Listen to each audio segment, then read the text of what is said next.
Étrange circonstance, le 11 novembre dernier, en Australie. À Saint-André-les-Vergers, impossible pour ses parents de faire le deuil de leur fils.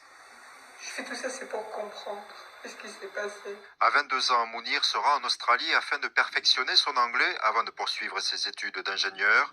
Sociable, joyeux, travailleur, la thèse du suicide en se jetant devant un train est irrecevable pour la famille. Rien ne laissait présager sa troublante disparition. Jusqu'au fameux jour, à 2 heures du matin, voilà, l'appel de détresse, maman, on m'a eu. Je me suis fait avoir, ils m'ont piégé. Ils m'ont commis d'un crime que je n'ai pas commis. Moi, je commençais à hurler. Il était sur le quai, il se baissait pour faire se lasser. Quand on se jette sur un train, on est déchiqueté. Mounir, il était intact. Il avait rien. Le coup qu'il a eu, c'est sur la tête. Il est mort sur le quai. Sur place, il n'a même pas souffert. Du coup, la famille fait appel à des avocats en Australie afin d'élucider l'affaire. Au vu du décalage horaire, la mère attend parfois 3 heures du matin pour envoyer des copies des courriers de soutien prouvant le comportement irréprochable de son enfant.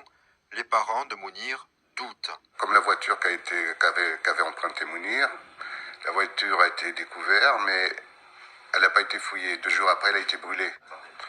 Connaître la vérité afin qu'on termine notre deuil. Un deuil coûteux à raison de 2000 dollars la journée, des frais d'avocat. Du coup, un comité de soutien s'est créé. C'est un soutien moral, c'est une solidarité qui s'exprime avec d'autres personnes et aussi, c'est évident, il y aura certainement un soutien financier nécessaire. Il y a eu une crise de larmes vers 1h, 2h du matin. La seule personne que j'ai appelée, c'est mon ami qui venait, un ami à nous qui venait épauler mon mari. Vous parlez de son fils, 2 minutes, il éclate en sanglots, ça se voit qu'il est vraiment encore trop touché. Une association et un site internet sont en cours de création afin de collecter des fonds et maintenir, à distance, une pression permettant d'élucider la mort de Mounir.